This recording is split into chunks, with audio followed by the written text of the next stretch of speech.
Hi guys, my name is Sam. If you are new to my channel, welcome. Join the family. Subscribe down below. Love to have you. If you are not new here, so glad you can make it, girl. What's going on?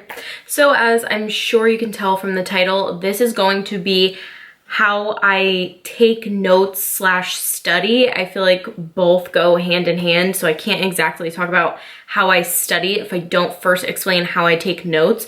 So I'm really gonna walk you from point A to point B on my note-taking, studying, learning journey, I guess. I was gonna wait to post this until like August, but a lot of people are taking summer classes, so I do want to get this out before that happens. I want to make this super succinct so everyone can follow along, but still I'm not going to ramble for about an hour. So let's just get into it. So my first tip, I'm going to start at the very beginning of your class, your semester, whatever. I almost never buy the textbook or rent the textbook or whatever. Almost never. I have found in about 98% of my classes, the book is a waste of your time. If you want to really learn how to study and get better grades, it is all about efficiency and time management. You will be wasting your time getting the textbook, trying to read the textbook. Waste of time. I have two exceptions to this rule. Number one is if your professor on the syllabus or specifically says that on quizzes and exams, anything in the book is fair game, then I would think about getting the book. Another exception I have is if your professor specifically states that your homework will be out of the textbook. Like they will assign you homework questions that will only be found in the textbook. Those are the only two exceptions I would ever get the textbook. And I know you might be thinking, but Sam, what if I really wanna cement in the concepts in my brain and just really learn more, blah, blah, blah. Waste of time. You're wasting your time. Don't do it. Don't read the textbook. I've never really done it unless, like I said, one of the two exceptions. Any of my friends who I know have also done very well overall in school and not just one class have also not done it. And I have 4 years of undergrad and 1 year of grad school from 2 different universities under my belt. So I can very confidently say, don't waste your time. It's a waste of time. Don't do it. If you fall into one of the two exceptions in that category, go get the ebook. Okay, not only is it cheaper, but it's also just more convenient to carry around. How many times have you been in the library or one of your class gets canceled and now you just happen to have extra time and you want to do homework, but oh wait, you don't have your book with you. So then you don't do it. You're not efficient. You're not using your time as well as you can because you forgot your book. But when you have an ebook on your laptop, even though I get it, reading a lot on your computer in that format might not be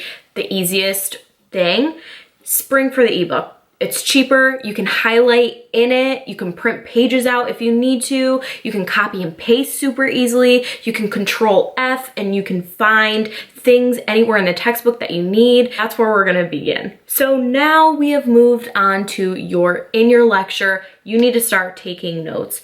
How do you do it? So this really depends on the size of your lecture and I guess due to that, the size of your university overall. So like I've mentioned, I've gone to 2 different universities. The first one was super small, the second one was super big. So I feel like I have a good range on what's at least worked for me in each of these different scenarios. So I will share my knowledge with you. We will start with the larger lecture size, and I guess I will specify when I say large lecture, I mean like you don't really converse or have much interaction with the professor. You're kind of just another number, as people like to say. The professor most likely doesn't know your name, doesn't know who you are, grades your stuff, and it's, you know, sent off on Blackboard or whatever you use. You just don't have a lot of interaction with them, and there tend to be a lot of kids in the class. That's what I mean when I say large lecture. You can definitely be at a smaller school, but still be in a large lecture.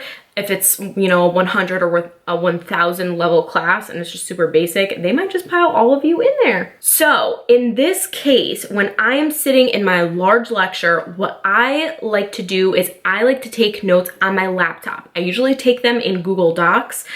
I don't know why I do this. I mean, Microsoft Word would probably work just as well, but there's something in my head that now I've just done it for so long on Google Docs that I just stick to Google Docs, to be completely honest. But I will also record my lectures on my phone, on the voice notes or voice memo app on your phone. I will record the lecture. Some claim that they will record their lectures and put it up online. Do not trust that. You know how many times I've depended on a professor to do that and either they forgot to hit record or the audio's not right and you can't hear something, or it cuts in and cuts out, or it's only half of it, or they lost it. There's so many different things that can go wrong when you depend on someone else to record the lecture for you, even the professor themselves, and there's not much they can do if something like that happens. So always record it yourself. I put it face down so you don't see any notifications, and you make sure the microphone is pointed towards the professor speaking. I know that might seem silly that I have to specify that, but let me tell you, I've made the mistake of just putting it flat on the table, the desk, whatever. And since a microphone is facing the opposite way, especially if you're in a larger lecture hall, you get a lot of echo and it's a headache to listen to later. Along with that whole face down for notifications, if you have a MacBook especially and you have iMessage linked up, it is a huge tip of mine that I don't completely turn iMessage off, but I turn off the notifications. So when I am in the class, I'm focusing, even if you aren't gonna reply to someone, it's just such a distraction to have them pop up because your eye and your mind is immediately going to be drawn there and you're going to want to read it, and you could miss something so crucial that it's not worth it. I will actually dictate almost every single thing my professor says from the start of the class to the end of the class. I will not do complete sentences. You don't have to make it complete sentences, and you can make it into bullet points and whatever. It does not have to look pretty at this point at all. It could be kind of a jumble, but my most important tip is just to dictate almost every single thing they say.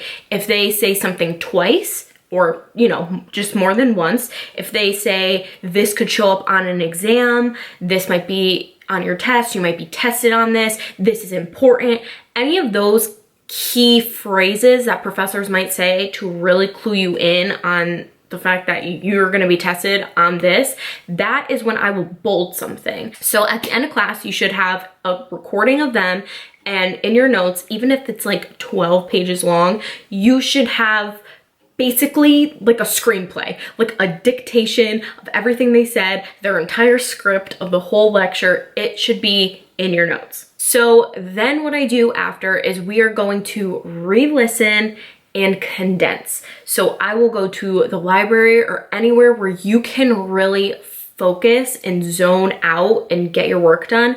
I put headphones in, I will replay the lecture, and I'll usually split my screen on my computer. So like the left half will have the PowerPoint that they were using during the lecture. So while I'm listening and while I'm going through my notes, I can correlate it to the PowerPoint as well, because while I'm dictating, I probably don't absorb a ton of material. That's really not when the concepts are cemented in my brain. I probably only retain about 30% during the lecture itself. So this next part of re-listening and condensing my notes, that's where the other 70% comes in for me.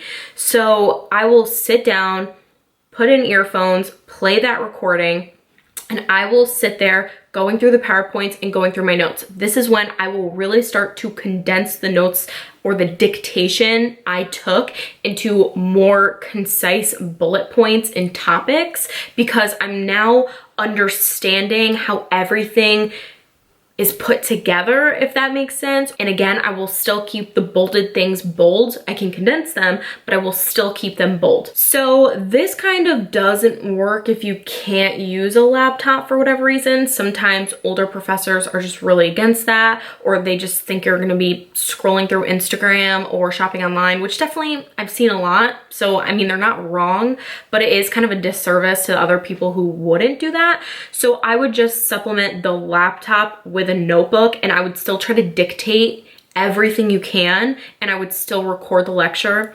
Again, you might have to be sneaky if they're like, no, we're recording. I would honestly still probably do it. If you're not comfortable with that, then don't. I would still probably do it. But I would just try to dictate in my notebook, and then when you re-listen and like condense your notes, that's when I would type the condensed version. Like I would look at my notebooks, I would look at the slides, I would listen to the recording, but I would condense it like in Google Docs. Like I wouldn't rewrite it. Okay, so now onto a smaller lecture. If you're in a smaller class, what do you do then?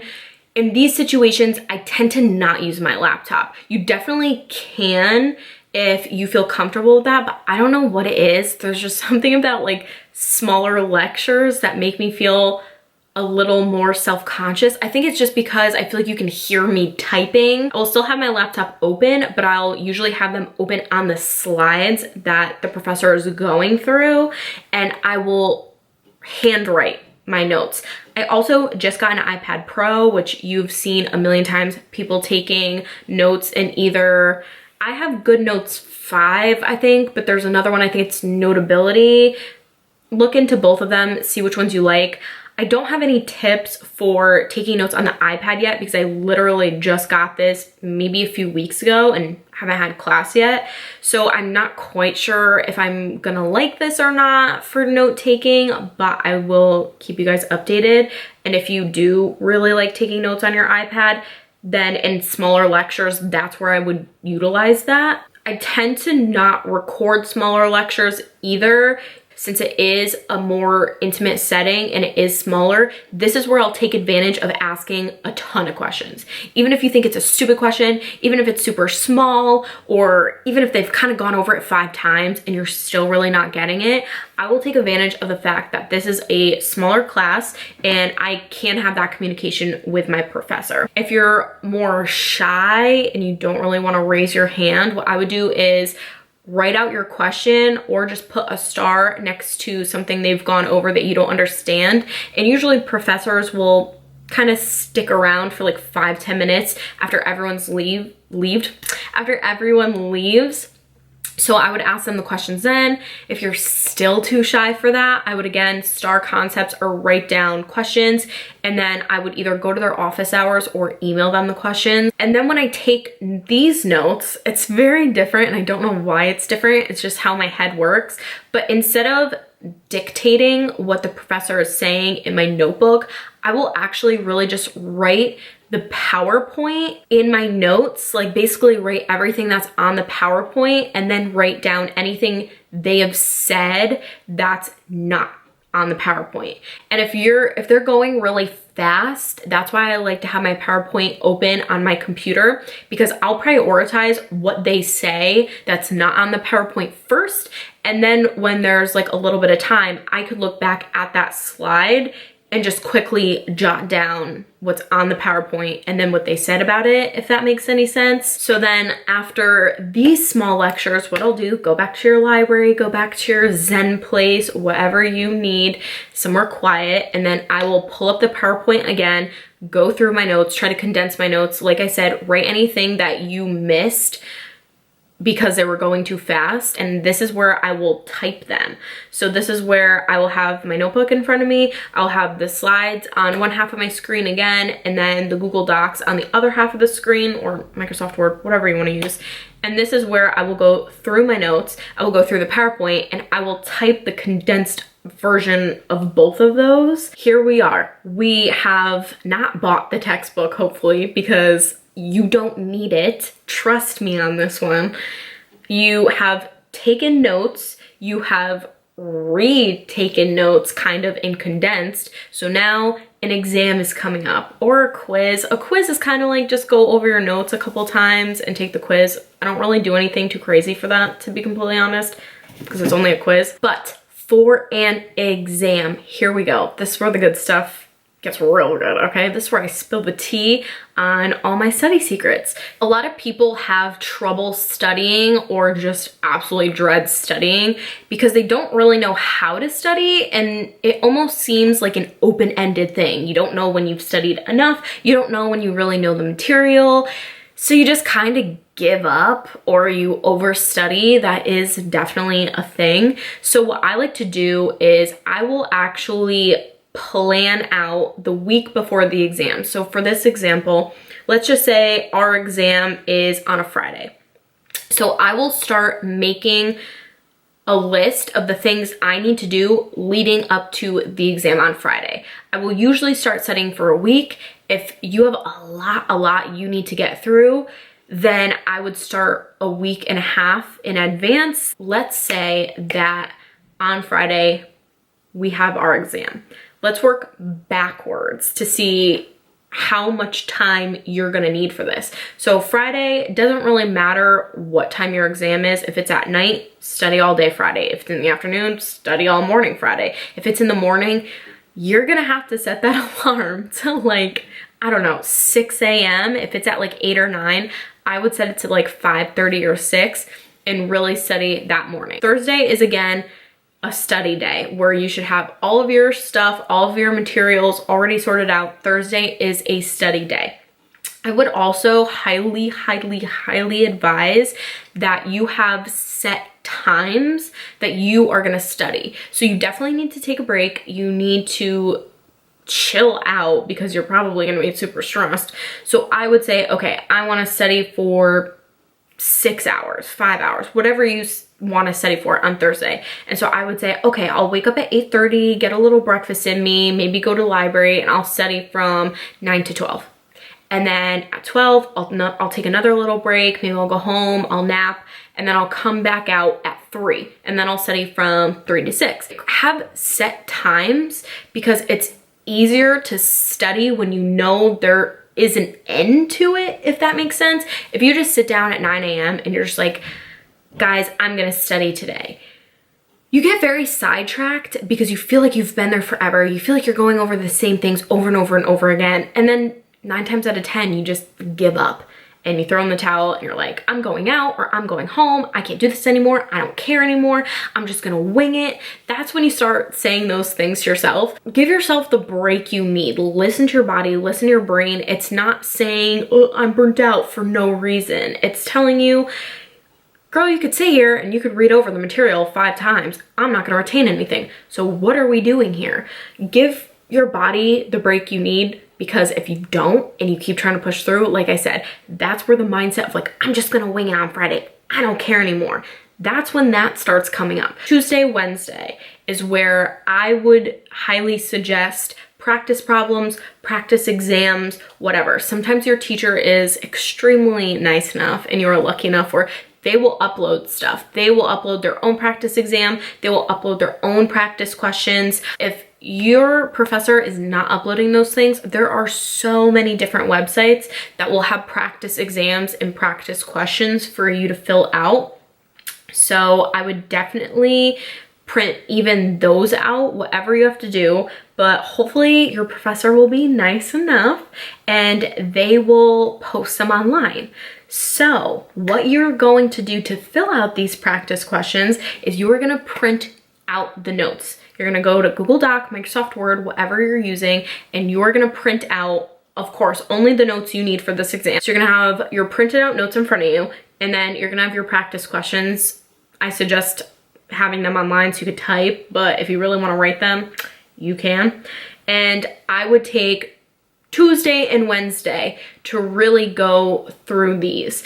And so what I usually do is I go through my practice questions and then I go into my notes, which again should be very thorough because we're gonna go only from the notes you've taken and we're going to put them into the practice questions. So say my practice question is describe a proton and its job or what it does, whatever. So say that's the question. I will go in my notes, I will find where I typed about that, where I talked about it, whatever, and I will put that into where the question is. Now you can make these bullet points if you just want quick bullet points. You can make these kind of like an essay, paragraph, whatever you think is going to work best for you. But then after you've put all that information from your notes into the practice questions, I will actually take a pen and I will cross that completely out in my notes, just completely cross it out. So then continue going through the practice exam or the practice questions and just cross things out in your notes. Now, if you are doing a practice exam and there's multiple choice, what I highly suggest is not only obviously circling the right answer, but I will put little notes on each of the other options for why they are not the correct answer. Because this is very helpful, because what your professor might do is take the concept or the idea from that multiple choice question, but reword it. So now one of the other choices that were wrong to begin with will now be the right answer. So if you know why the other options are not correct and in what case they would be the correct answer, now when you go to the exam and you see that multiple choice, you can work backwards from your practice exam. I think that has honestly helped me so much beyond compare to anything I was doing before. When you have everything filled out and most of your notes crossed off, you might see that some topics or some bullet points are not crossed off because you did not talk about them in your practice questions or your exam. What I like to do is I will try my hardest to fit the things I haven't crossed off somewhere in the practice questions, just so I have less to study from, if that makes any sense. But sometimes the practice exam or the practice questions are just samples and they might not cover absolutely everything. So there might be things that you have not crossed off that you just can't fit anywhere in those, and that's fine. I will circle those in that packet of notes, and then I will go back on my computer, I will copy and paste just those into a brand new document and just print out so I can study from it just the bullet points that I could not fit anywhere else, that didn't match up with anything else. This would also be the time to make flashcards if you're a flashcard person. I personally am not, so I guess I don't really have too many tips on flashcards. I would really say only stick to flashcards if you have a lot of definitions. I am a very visual learner as well, and being a visual learner and being in the science field, I make a ton of diagrams. I love physically making with my own hands. Like, I don't make them on a computer or in a program. I like drawing everything out with my hands. I will make an entire, whatever it is, diagram, cascade that I need to know, draw it out. And then what I will do is underneath a protein, an enzyme, whatever, if I need to know something about it, I'll make a little bullet point or a little star, and I'll try to fit it in like 1 to 2 bullet points, a couple words of what I need to know about that. I won't type that out, or I won't leave that in my notes. Like, my diagram will be the notes on that cycle. So make sure you don't leave anything out. Even if there's a practice question about it, I'll just put C diagram or study diagram. And then what I would do on Monday is, that's when I guess you can go over the PowerPoints and make sure you have all the material you need before you do the practice questions on Tuesday. So I would review the PowerPoint on Monday. I would make sure I don't have any recordings that I'm missing. I would make sure my notes are as condensed as they possibly could be, go over them a couple times, make sure that you have everything you want to say, all the material you need, and that when you do study from it and put it into the practice exam or the practice questions the next day, you are not missing anything at all. So I guess one last thing I want to touch on is review sessions. So I've been to 3 different types of review sessions, and I will rank them on which ones I think are absolutely most important to go to and which ones I would probably skip for the sake of time management and efficiency. So the first one I would absolutely go to is when you go to a review session and either the teaching assistants or the professor themselves hold them and they hand out a packet of questions or like multiple choice, whatever, that are different than the questions they might have posted online. These are the most important because between either the stuff you found online, the stuff the professor already posted, and the packet that they gave you in this review session,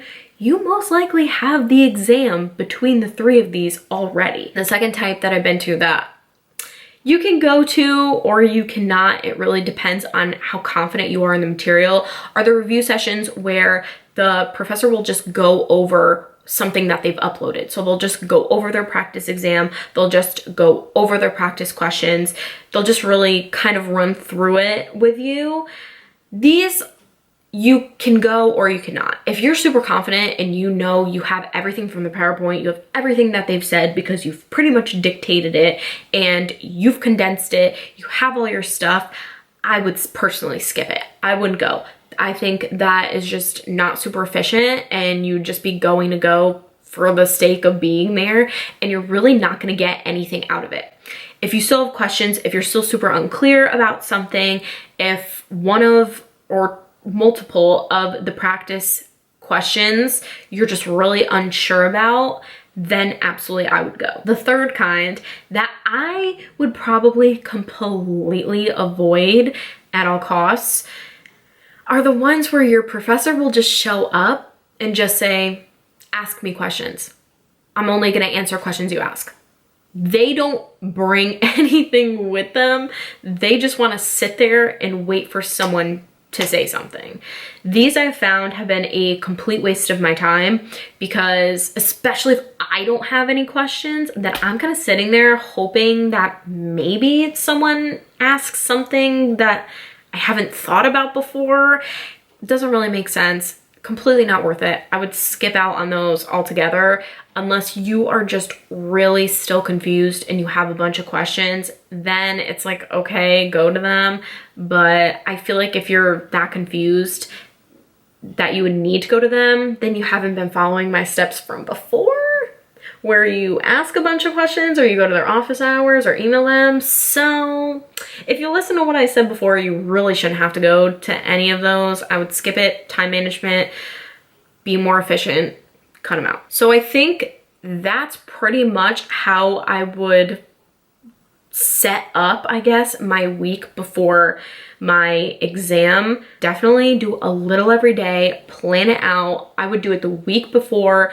So editing Sam here, I'm kind of disappointed in myself that during this video, I didn't talk about studying for bigger types of tests. Obviously, to get into grad school, I had to take the GREs, and some people even in high school, they have to take AP tests, or a lot of people take MCATs to get into med school, etc. There are a ton of different bigger tests, and I am surprised I didn't bother to kind of touch on studying for those, but I guess I'll do it just really briefly. I basically use the same idea of doing a little every single day. Obviously, when you're studying for a bigger exam and there's a lot more material, you can't do it a week out. For the GREs, I probably studied for 2 months straight, and I got like the actual books that they sell that have strategies in them, practice exams in them, practice questions, practice essays, etc. So I probably studied 2 months out, but I still use the same strategy of every day I sat down with either an end time, like I'm going to study for X amount of hours and end here, or I would look through and see where that particular section ended, and I'd be like, okay, I'm just going to do this section for the day. So basically, the things I was talking about before still apply. Still give yourself a start time and an end time, or I'm going to do one section, I'm going to do 2 sections, etc. But obviously you have to go more than just a week out. You can't really put it all in a week. But what I would do is if you're taking a bigger exam or a bigger test, I would study for a couple months in advance, every day, a little at a time. And then either 2 weeks or a week before that exam, then I would go online and start taking like the timed practice tests. If you do that, like the SATs, they have timed practice tests. The GRE too, I know, are timed. Obviously, I don't know every single test out there and what their standards are for it. But if you know it's a timed type of exam, 2 or 1 week out from when you're going to be taking it, that's when I would start doing the timed things, because you should have most of the material or your strategies down, but now you need to learn how to strategically use them in a certain amount of time. So kind of disappointed I didn't talk about it at all, and I look different, but that's what I would do if you are taking something like that. So I think these are all the tips I have. This is genuinely from start to finish how I've done my classes. Let me know if you guys end up taking a summer class and you use these. Let me know if at the start of your classes in August or September you use these. I really want to know if it works for other people, because I've tried to explain this to some of my friends, but they're like, I'm not doing that. That's too much work. And it definitely can be, but it's also, I found that the more you put in, the more time, the more effort you put into a class, the better the grade. It really is that simple. I know people hate to hear it, but for me, I have to put in the work, but I have seen such great results when I do that it's just so encouraging to keep it up. Let me know if this works for you. I would love to know. Let me know if you follow a very similar studying pattern. Let me know if you guys have tips that really work for you. Let me know if you do something that is completely different than what I do. I would love to know. I'm always evolving this. Learning is such a complex thing and everyone is so different. So some people might have found something that really works for them that could be completely different, but I have been asked about this a few times. So I definitely wanted to make a video about it because I do have such a system that it's not random, I feel like. Let me know if you guys have any other suggestions of videos you would like to see from me. You can DM me on Instagram. It's Samantha Lynn YT. You can leave a comment below. Be sure to like this, turn on the notification bell, and subscribe, because I'm pumping out videos and I really only post what you guys want. So if you tell me you want something, it will be uploaded, and I can promise you that. With that being said, I love you guys so much, and I know we're all preparing for this next semester of classes, whether you're in high school or in college. It's still quite up in the air for most people, I feel like. So I hope you guys are still staying safe. I hope you are gonna have an amazing school year, and I hope these study tips are gonna help you. I will see you in the next video. Peace.